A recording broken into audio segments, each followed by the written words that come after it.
Hey everybody, it's Brian. Welcome back to the Sunnydale Review. Before we get started, I just wanted to address where we've been for the last year or so. In 2021, we decided to put the Sunnydale Review on hiatus due to the news that came out about Joss Whedon. It didn't feel right to praise him for the show when we found out about the mistreatment of actors and actresses happening behind the scenes. While we don't have any current plans to bring the show back, we did pre-record a few episodes that we've never released. This is one of those episodes. So while we're not back, and I don't know if or when that will ever happen, we hope you enjoy these. We stand with Charisma and Ray. Enjoy the episodes. Hey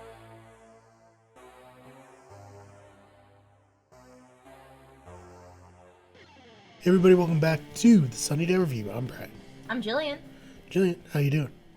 Good. I'm actually really excited. Today we're going to be talking about Season 2, Episode 7, Darla, which is a really intense episode, so I'm really excited to be talking about it today. Awesome. Well, without further ado, I say we just get into it. Alrighty. So, like I said, Darla, Season 2, Episode 7 originally aired November 14th, 2000.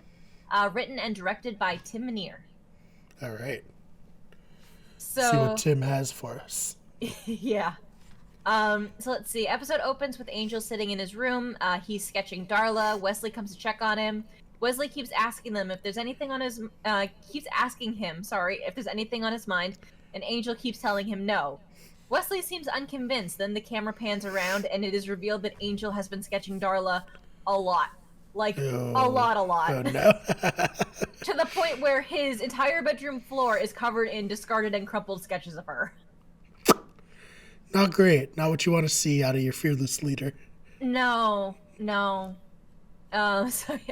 So that's it's funny because you see Angel sketching and you're like, okay, he's just sketching Darla. You know, he does this, and then Wesley comes in. He's like, anything you want to talk about, bud? Angel's like, no, go away.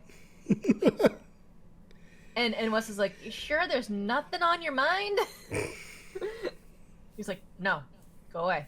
It's like camera pans around. It's just like there's literally probably more than 100 like discarded sketches on the floor, and it's like, oh, okay.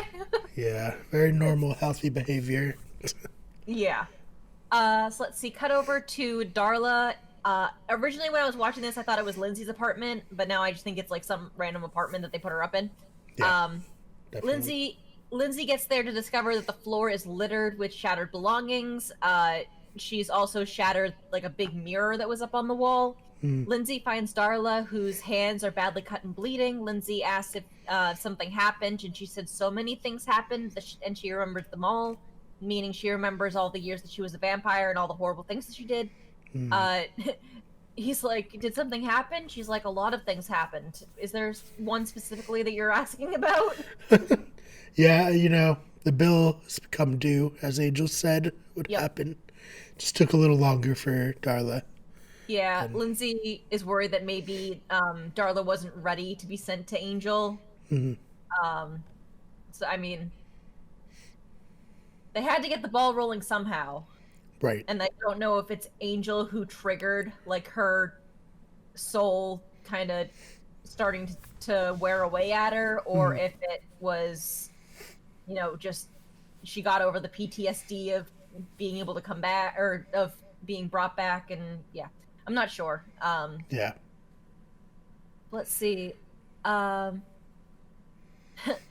says that she and Angel used to be something so important to each other. She asked Lindsay, do you know what we are now? And he tells her that she and Angel are enemies, to which she replies, no, it's much worse. Now we're soulmates. Before cracking up in a semi-deranged laughter. It's like, oh boy. She's going through it, to be sure. Yeah. She might be going off the deep end just a little bit. Let's see. Returning from the opening credits, we see a flashback to Virginia 1609 when Darla was human the first time. She's dying of syphilis, and somehow has an American accent. Yeah. She's quick to adopt the American accent, I guess. Before America was even a thing. I mean, she's in Virginia, so she's in the colonies, but like, Yeah, no, that's one thing that bugs me throughout this entire episode is that like she has these accents that kind of slip in and out to the point where I'm like, did the actress forget that she was supposed to have an accent and so just speaks in an American accent and then these little other accents slip out like she remembers, oh yeah, I was supposed to have an accent at this point? Like, I don't know, it's kind of odd. Oh man. So she's in like a hospital room with a doctor and some nurses. A hooded man enters her room, and for anyone who has seen season 1 of Buffy, you may recognize the voice before they reveal who it is. As the doctor and nurses leave, it's revealed that the man under the hood is the Master. Yeah, so this episode sent me on like an hour long trying to figure out, because like the idea is like the Master's so old that he like is permanently vampire faced and like looks a demon, but then this is 1609, 400 years before, you know, or I guess 300 years before the events of Buffy, and he still looks like this. So it's just like, damn, who turned the Master into a vampire? What is his story? And I could not get a good answer. Just a lot of fan theories and stuff. Yeah, they don't really dive into it too much. They just say that he's been a vampire for so long that he's no longer bound by a fake human form or something like that. What it comes down to is he been a vampire for a long time. Yeah, I think like at least 1,000 years. Yeah, at least like. Yeah. Oh man. So let's see. So the Master says that Darla will not die, but instead she will be reborn. He tells Darla that he is her savior, that God never did anything for her, but he will. And then he bites her, something we know that results in her being sired by him and Darla becoming a vampire. Yeah. So this is pretty crazy because like she was sired by like a big head honcho vampire.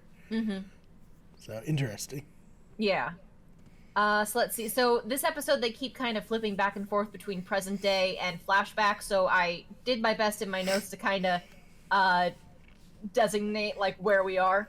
So yeah, and it's not even like easy. Like it's all taking place like the last episode with Drusilla in the flashback. It's all like the same day. This is like flashback through hundreds of years. Because you get 1609, you get 1760, you get like 1800s, and you go on a journey this episode. Yes, for sure, definitely. So let's see, back in present day at the hotel, we see Angel, Wesley, and Cordelia having a meeting. Angel says that they can't just sit around waiting for Wolfram and Hart to make a move, and they should bring the fight to them to try to find Darla. This is where I'm kind of like, you know, Guys Will Be Guys was a fun episode, but I feel like this more directly picks up where Dear Boy left off. It's kind of does, yeah, it's kind of odd. Cordelia thinks it's a really bad idea to go try to find Darla. Gunn actually comes up with the idea to look into where Wolfram and Hart usually houses their clients from out of town, thinking they probably own some properties that they write off as a business expense. Cordy and Wesley set to work researching online. Yeah, so it's another smart Gunn moment here. Yeah. And I mean, you gotta hand it to him. I mean, the guy, like, fights vampires on the street. You kind of, when he was introduced, you kind of think that he's just kind of, like, thuggish in a way. But he has, like, some really, really, like, let's think about this down the line of logic. Kind of great ideas that usually pay off.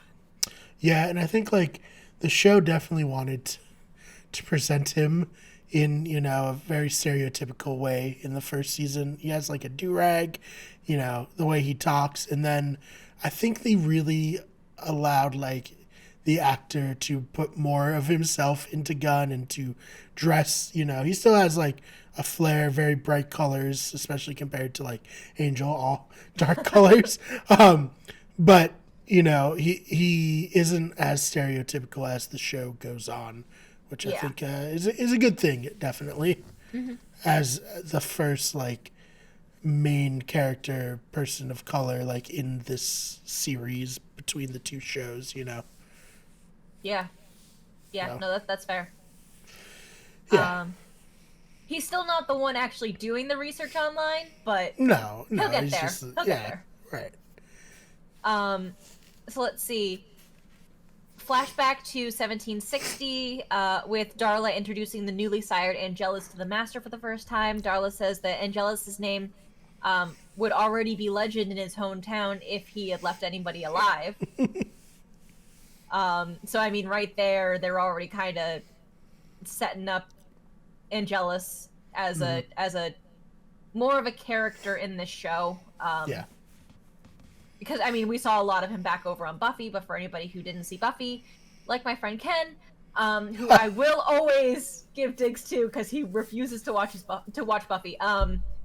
You know, Ken, what are you doing? I know, I don't understand. You watch it, you can listen to a podcast afterwards. Like, seems perfect. Plus, he loves Spike, and I just don't understand.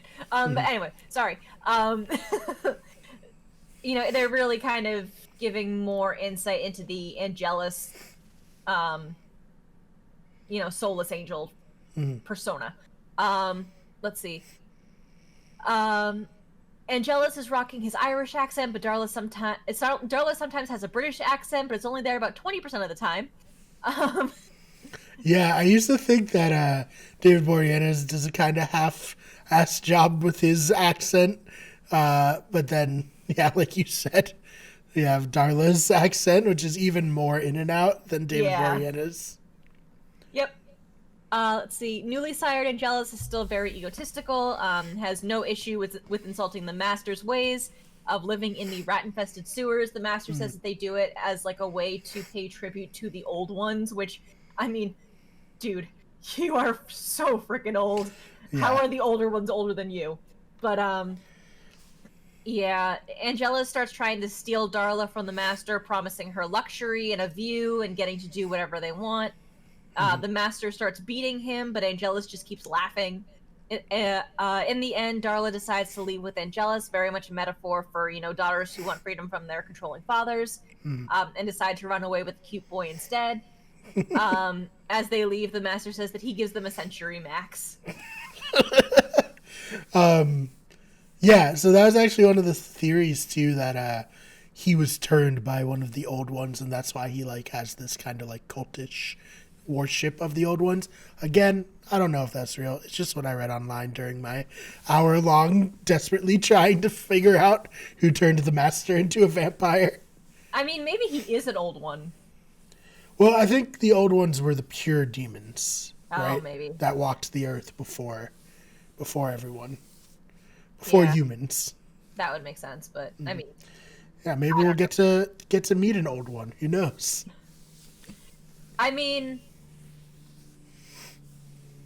sorry. Here's the thing, though. So the Master has this whole "we live in the sewers to pay tribute to the old ones" blah blah blah thing. But wasn't he living in a church in Sunnydale? Right. That then got buried in a lost mission, and that's what has him trapped at the beginning of season 1? I thought so. So at some point, he moved out of the sewers into a abandoned church, I guess? Everyone was like, you know what, man? Like, I get it, but this is awful. But also running water and, you know, toilets are a nice thing. Right. Showers are pretty awesome. I mean, have you tried this thing called hot water? Oh, man. Back at the hotel, present day, Angel is obsessing over Darla still. He finds her name in a book. Apparently it translates into Dear One. He knows the Master must have given her that name, and Angel realizes he probably never knew Darla's real name from before she was turned. That's a good point. It's kind of... Yeah, no, it's kind of interesting because I think Drusilla is the only one of that like core group of 4, being Angel, Darla, Drusilla, and Spike, who didn't change their name. Yeah, that's a good point. Because, how many people don't know Angel as anything other than Angel? Or Angelus. Yeah. Or but Angelus, really, but really his name was William. And then Spike's name was also William. At least Angel went by Liam, so there's a... Or yeah, Yeah. Liam, which is the Irish version of William. Yeah. But thank you. No, So. I forgot about that. But yeah. So, let's see.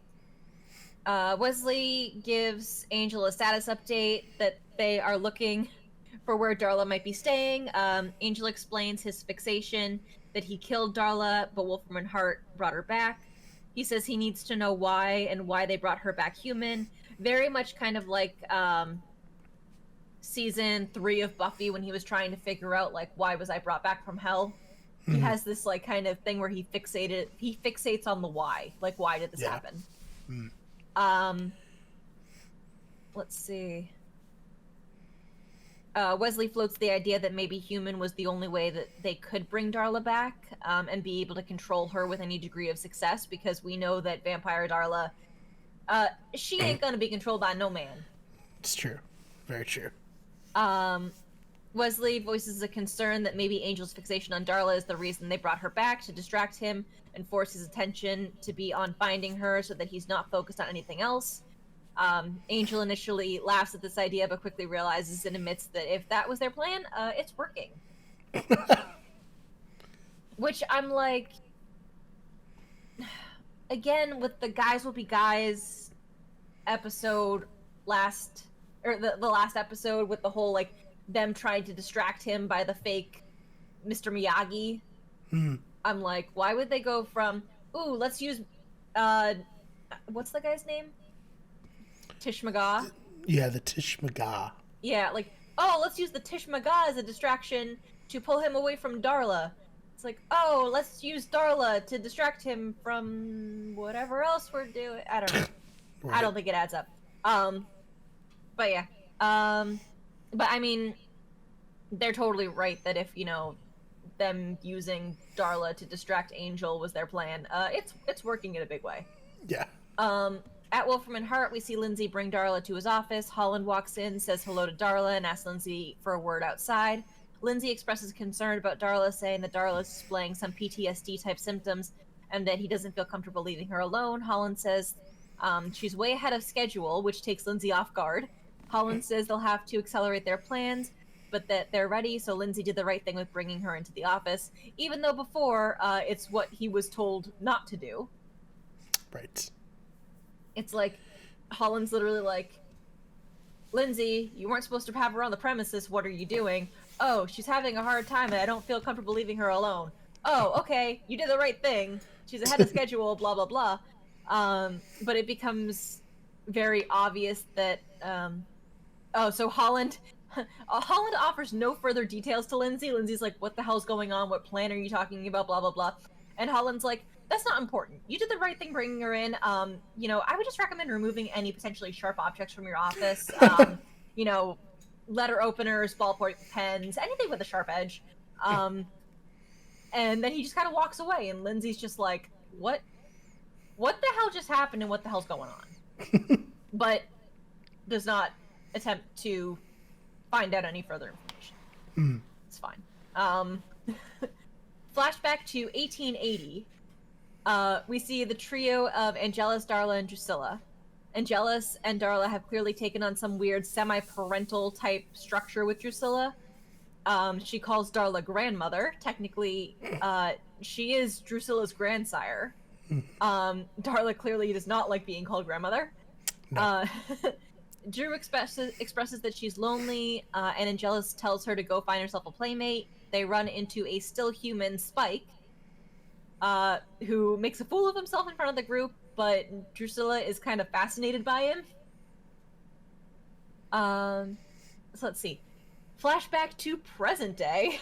Like, again, I said, they keep doing, like, these flashback, present day. Yep. So now we're back in present day. Cordelia and Wesley tell Angel they've tracked down Darla's address. Angel keeps telling them that they're wrong and to keep looking, but Cordelia, in her Cordelia way of proving herself right, basically illustrates how she used her acting skills to call the property manager and give her a sob story about how she's trying to track down her sister named Darla, no last name, because their parents are in the coma. The property manager was able to confirm Darla's staying there. Um, it's funny because Cordy's like, yeah, she told me exactly what room she's in. Like, she's definitely there. She also like started crying on the phone with me. Like, she really bought it. Blah blah blah. It's hysterical. It's so good. So Angel gets like really excited, grabs the address and is like ready to head out. Wesley moves to stop him, offering to call Gunn and have the two of them go and do some recon and provide Angel with a full report. Angel is about 2 seconds away from pushing Wesley out of the way and going himself before Cordelia nonchalantly pipes in and reminds Angel that it's 1 p.m. and the apartment building is in Sun Valley. Not a great place for a vampire, admittedly. No. So Angel relents and gives Wesley the address, and they go to do some recon. Back at Wolfram and Hart, Lindsay goes to check on Darla. She's clearly mentally deteriorating and admits that her own name sounds weird to her, meaning Darla. But she can't remember her name from the last time she was human. Like, it's been that long. I think that makes sense. For 390 years, makes sense that you'd just not remember. Yeah, but if she's having flashbacks to, like, the master coming and turning her, you think that she would remember. I don't know. Yeah. I mean, I guess when you look at, like, you know, say she was bitten at the age of 20, and turned, like, what's 390 years as compared to the 20 that you were using a different name? Right. So let's see. So Darla's fighting to understand who she is and what she is. They keep calling her Darla, but she's not Darla. Darla was a vampire and she's human. But she can't remember the name that she used when she was human. So she's kind of having like a existential crisis. Lindsay and Darla start making out. I don't know. It's dumb how they get there, but they do. Then Darla tries to vampire bite Lindsay. She says that they're just trying to use her to get to Angel. Lindsay basically tells her, yes, we are. Darla breaks down saying she can feel her body dying moment by moment because of the cancer inside it called a soul. Clearly, she was a vampire for so long that now she has a soul, she doesn't really know how to deal with it. So basically exactly what Angel told her was going to happen. Flashback to 1898 with Angelus and Darla. Darla is arguing with the father of the gypsy girl that Angelus killed. So, did they cover it in Angel? I'm so used to remembering it on Buffy. Basically, Angel killed a gypsy girl. The gypsies cursed him with a soul. Yep. So this is Darla kind of half pleading, half threatening one of the gypsies to take Angel's soul away so that she can have her boyfriend back. Let's see. Her accent keeps slipping in and out again. Drusilla shows up to report that Angel left, but Darla sends her back to the massacre with the rest to massacre the rest of the gypsies. Darla tries to bribe the gypsy man, saying that she'll protect his family from the massacre if he removes Angel's soul, only to have Spike emerge from the place where the family was hiding with blood on his mouth and burping. So a great little cameo here. Oh, yeah. Darla breaks the man's neck, then goes after the rest of the clan, telling Spike and Drew to show no mercy. So, I guess she thought that guy was the only gypsy who would be able to do anything about it, not any of the gypsies that were potentially remaining, as we hear like a lot of yelling and screaming going on. So there are clearly gypsies still left alive, but I don't know. Yeah. Back in present day at the hotel, Wesley and Gunn have returned from their recon trip to the apartment where Darla had been staying. They brought back a camera full of pictures of all the broken glass. Angel realizes what's happening. They tell him there's no sign of a struggle, just that there was all this broken stuff. So he's like, yeah, she must have been moved. So let's see. Angel puts 2 and 2 together, saying that Darla smashed all the mirrors because Darla is feeling the weight of her soul. Angel points out that unlike Darla, he has the luxury of not having to look at himself in the mirror when he's feeling the guilt of all the bad things that he did. It's fair. Yeah. Darla calls the hotel from Lindsay's office and speaks to Angel. She tells him that she needs his help, but won't tell him where she is. Lindsay comes in and tells her to put the phone down, saying that he'll help her. A security guard also comes in to build tension. Lindsay tells Darla that he will help her, that Angel's not the only one who can help her, but Darla says Lindsay doesn't have it in him. The security guard is an asshole and escalates things, causing Darla to hit Lindsay over the head with the phone, knocking him to the ground, before she starts to wrestle with the security guard, who pulls out his gun. Oh boy. Yeah. Returning from the commercial break, we see Lindsay and Holland reviewing the security tape. We see that Darla and the security guard wrestling results in the security guard getting shot with his own gun, and Lindsay grabs Darla and takes her out of the room. Holland tells Lindsay that he not only allowed Darla to escape, but he facilitated it. Clearly, Lindsay had told Holland that Darla just escaped, not that he was like, I'll get you out. There was clearly... let's see. Holland tells Lindsay that he's off the project. Was he ever really on the project? Because clearly there was stuff that, like, Holland was not telling Lindsay, so I'm not really sure. But he's like, you're off the project of being the babysitter who knows very little information. I'm sorry, or congratulations. Holland says that they caught Darla 2 blocks from the building and that she's back in custody, but he's terminating the project. Lindsay asks him what he means by that, but Holland doesn't tell him. Holland's great at not telling people information. Yes. Back at the hotel, Angel's ready to head out to go save Darla. Wesley tries to convince him to slow down, but Angel tells him that he knows he could be walking into a trap, but it doesn't matter.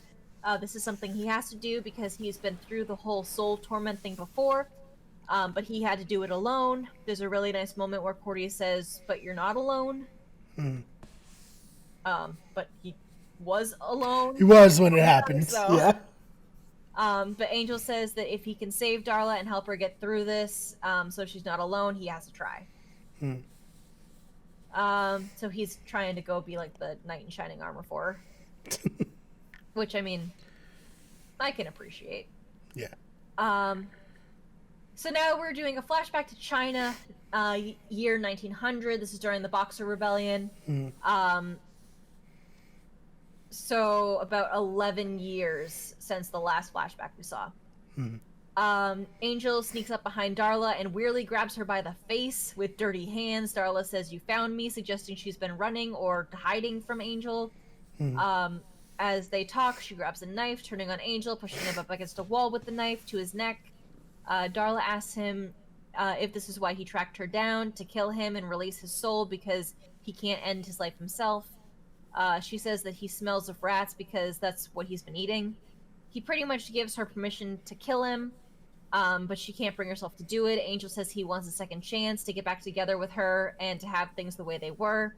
He asks her for a second chance to prove himself, that he can be like he was, even with a soul. She takes him back and they kiss. So this is kind of what I wanted to talk about with, like, Dear Boy. Because you have been saying that, like, you know, Angel can't necessarily fight his soul, or he doesn't want to. Crap, I can't remember exactly the way that you phrased it. But I mean, we see, you know, in this flashback and in another flashback a little bit later in the episode, that Angel tried to go back, even with a soul, to be what he was. And he just couldn't. Yeah. So... It also recontextualizes a lot of flashbacks from Buffy around the same time. Yeah. So we'll get there. Interesting, yeah. There's another flashback coming up. So back at present day, we see Lindsay walking to his car, making a phone call. Angel comes up behind him, grabbing a wire from somewhere above them, and trying to hang Lindsay with it, telling him that he's only allowed to breathe if he's going to tell him where they took Darla. The phone Lindsay was dialing picks up, and we hear Cordelia's voice answer. He was calling Angel. Which still doesn't, like, get Angel to completely let him go. I don't know. Yeah. Angel's not the biggest Lindsay fan. No. So let's see. Lindsay tells Angel where he believes Holland took Darla, and after getting in a good threat, Angel takes off to the location. Flashback to China. So some period of time after the last China flashback, we see Angel searching for Darla in the streets as people are running and screaming. He saves a family with a crying baby from an attacker with a sword. Darla finds Angel and is about to head into the alleyway where the family is hiding, but Angel lies and says there's nothing back there, basically saving the family. They meet up with Drew and Spike. Drew shares the news that Spike just killed a Slayer. These are shots that we also see over in Buffy. So they are shots actually because Buffy aired before Angel. They were in like back-to-back time slots on the same night. This is a kind of semi-crossover episode with the episode Fool for Love over on Buffy. So they use some of these same shots in both shows, but because of the context and because of the perspective that goes along with the stories actually being told, the scenes take on different meaning. So over in Buffy, it's Spike telling the story of killing the Slayer from his perspective, where in this episode it's Angel's perspective of what was going on in his head around, like at the same time that these other events were going on. So it's really actually cool. Really cool. Yeah, and I love this scene. It's like Spike's all like hopped up from it. And he's like, hey, right now there's probably another Slayer getting all chosen. So I'll give you the first crack at her if you want. Yep.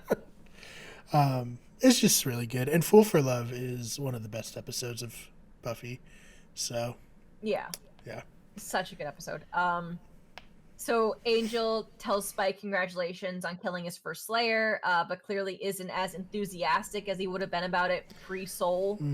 Darla is suspicious of his reaction as the four head out. There's like a great slow-mo shot that we see over in Buffy as well of like the four walking, but there are like these other slightly zoomed in bits of like Darla's kind of suspicious face watching Angel as they do the slow-mo walk. So it's really kind of cool. Yeah, and in the first Buffy episode, it feels like Angel's jealous of this, and then in this it's more like he's almost afraid, or like guilt by association. Yeah.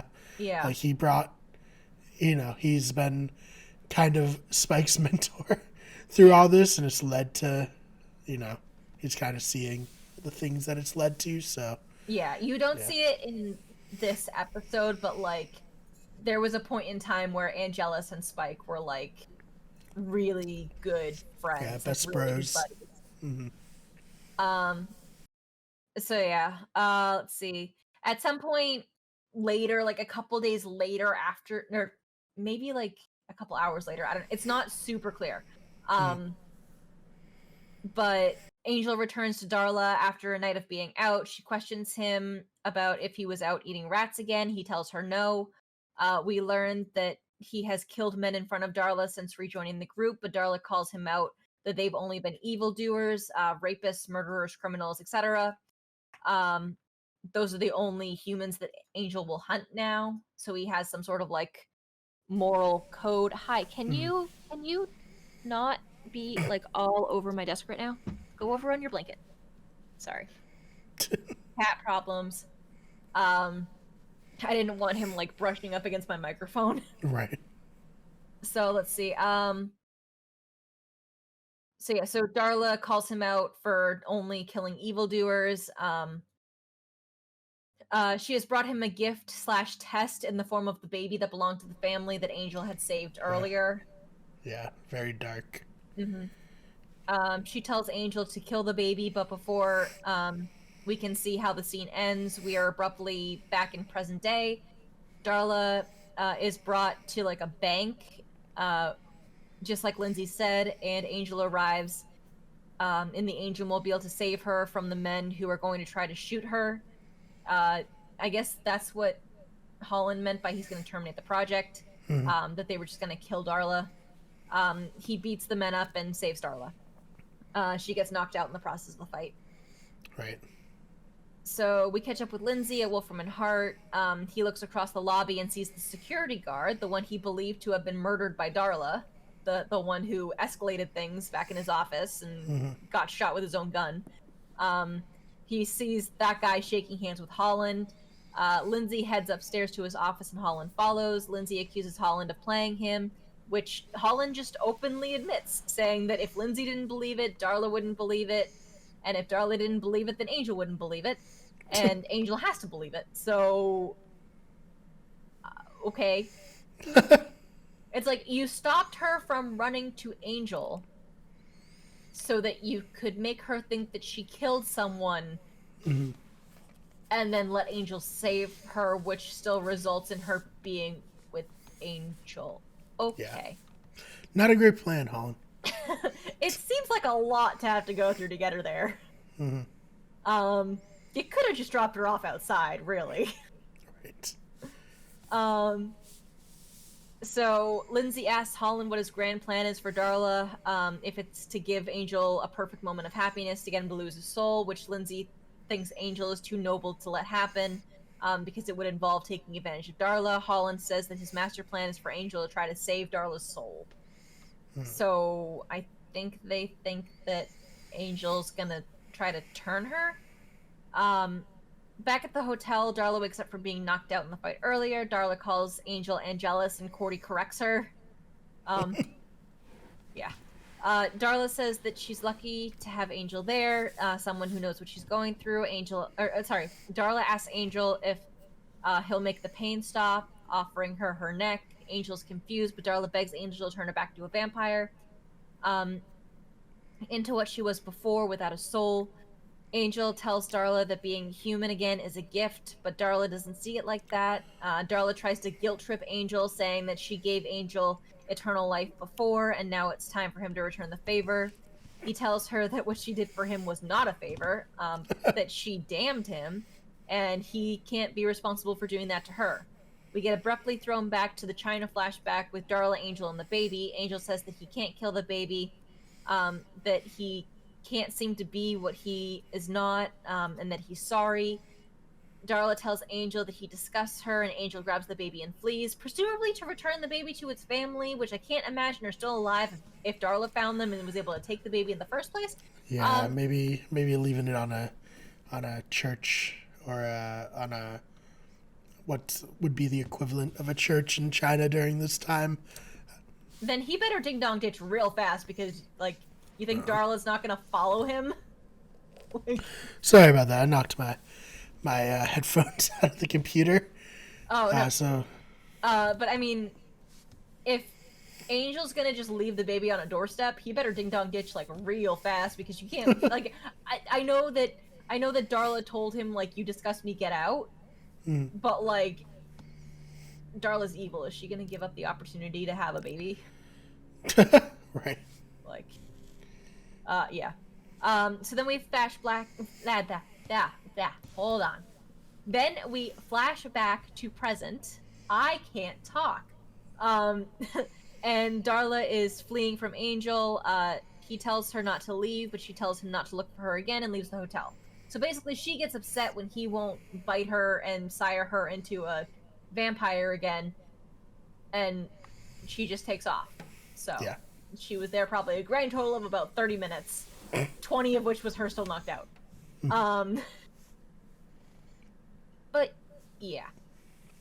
So I don't know. Yeah. It's an interesting episode. I do really like this episode. I think it's, especially with having it be kind of it's not a crossover in the way that there's a character that appears on both, it's not a crossover like we had in season 1 with, Angel goes to look after Buffy and Pangs, and then Buffy comes back to Angel and I Will Remember You to confront him about why he left without saying hello or goodbye. But it's kind of a crossover episode in the way that we see the same events play out on both. I don't know. There's probably a better term that I could use for it other than crossover. Or that could be the right term. I don't know. But anyway, I still think it's a fun one. It's really cool to see the same events play out from different characters' perspectives. And I love seeing Spike. Yeah, I was about to say, like, if you're someone who doesn't watch Buffy, Spike's back for a bit, so that's cool. Yep. You really only at this point know him from one episode earlier in Angel, maybe a couple flashbacks that Yep. I'm not remembering, but yeah, what did you give this for a rating? I would give this one. I'll give this one like a 9. It's really good. It's really strongly written. Holland's thought process is interesting. But I mean, he's also the bad guy, so. Right. Yeah, I gave it a 9 as well, and I think, like you said, this must have been such a great night of television for Buffy Angel fans. Yeah, to have for sure. these back to back, and I think it's super unique the way that the wove the story and gave you more information in Angel to kind of make you see the situations from Fool for Love in a different light. I believe Fool for Love was also the episode where Angel gets really pissed at Spike for killing the Slayer and bringing all the attention down onto them and forcing them underground. So that adds a little bit more to that scene now too. It's really interesting how Darla, like, Angel's had two big loves in his life, right? The love that he was with when he was evil and the love when he was trying to be good. And it's interesting how these two relationships define him, how he views this as an opportunity to save someone that he loves from going back down the path, and how she rejects that outright. And again, adds to the question of, like, are these beings who are vampires with a soul or now humans, like, are the changed when they're a vampire? Is Darla still the same person? Is Angel more like his human self with the soul than he was that he is as a vampire? It is, it's very interesting. I like how they play with that. Okay, I just had a thought. Yes. Sorry, were you done with your thought? Yeah. Okay. So you mentioned that, Spike kills the Slayer during the Boxer Rebellion. Mm-hmm. And then there's that scene over on Buffy with Angel yelling at Spike because he killed the Slayer and brought a lot of attention to them, and they needed to go down the sewers and hide, and our women shouldn't have to live in this dirty sewer, blah blah blah. How does that work in the series of events, though? Because we have that scene with Angel saves the family, blah blah blah. Oh hey, Spike killed a Slayer, congratulations, blah blah blah. And then we have Darla still back in their house in China with the baby, doing the test for Angel about whether or not he'll kill the baby. Yeah, I think in my mind it's like this: the Slayer dies, probably her watcher finds out, and there's like a big effort to find the vampire who killed the Slayer, but maybe not immediately, Yeah, but if they're down hiding in the sewers, then why are they back in the house with the baby? I think the sewers is like probably like maybe oh yeah, you're right, because Angel leaves. Yeah, because Darla says you disgust me and basically kicks him out.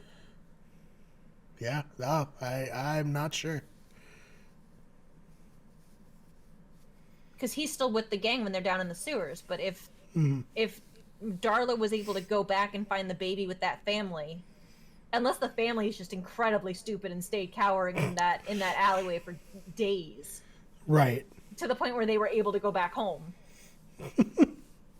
That's a good point. I don't have a good answer for it. Maybe it was just a time thing where they couldn't line up the story that they wanted to tell in both episodes with each other. Yeah, I don't know. I'm sorry. I found a plot hole. Yeah, it is a plot hole. especially in episodes that aired on the same night. Yeah, I mean, that's the problem with, I guess, two different main teams, right? That Yeah. some stuff slips through the cracks. Yeah. I don't know. I mean, we saw it in, this happens, right? Like Spike with his chip in his head. They filmed the scenes with him punching people, and then that's a like big plot point that he can't do. So they had to like re-edit stuff, and it happens. At least that got fixed in post production, where they re-edit it to make it look like he's just kind of pushing people out of the way instead of just straight up punching them and knocking them out. But yeah, I don't know. But yeah. Let us know in the comments on YouTube if you've ever noticed this plot hole before. No, yeah, because at first I was like, oh, it's probably later. And then I was like, oh wait, no, that doesn't make any sense. Nope. Like, oof. Angel came back. He was like, no, I would kill that baby if you still have it. So yeah, if I ruined this episode for you, I'm sorry. Let us know in the comments on YouTube if you've ever noticed this plot hole, or if I might be wrong and somehow. Right. Yeah. If we're missing something, let us know. Yeah. Because we'd like to know. But yeah. Outside of that, great episode. But yeah, no, it's definitely a fun one, and I love anytime we get to see Drusilla and Spike back. I love Spike. I have a fangirl love of Spike, and I am not ashamed of it. Yeah, he's great. Yeah. So, but yeah, if you want to hit me up on Twitter, you can. I will get back to you in probably 10 to 12 business weeks. I'm at Jillian_Swan, but if you do want to reach out to the show for anything, any sort of collaboration opportunities or anything like that, please reach out to Brian, because he checks his Twitter way more often than I do, yes. to like a scary degree, and not just because I'm bad at Twitter. But yeah, if there are any fellow Buffy fans out there who would love to collaborate, I know we talked before in our, I think, 50 episode anniversary show about potentially doing like a trivia night, which would be super fun. Something like that. Yeah. I think that'd be a lot of fun, and we're adding new episodes where we kind of talk about the season as a whole, and I think those would be really good to get people on to kind of give their thoughts about a whole season, rather than just like this format where it really wouldn't work that well with more than just the two of us, I think. So yeah, a lot of interesting plans hopefully in motion, and yeah, we'll see. But yeah, if you are interested in that, you have a YouTube channel or podcast surrounding these shows, or you're just a big fan that with like a YouTube channel or podcast that you'd want us to promote, let us know.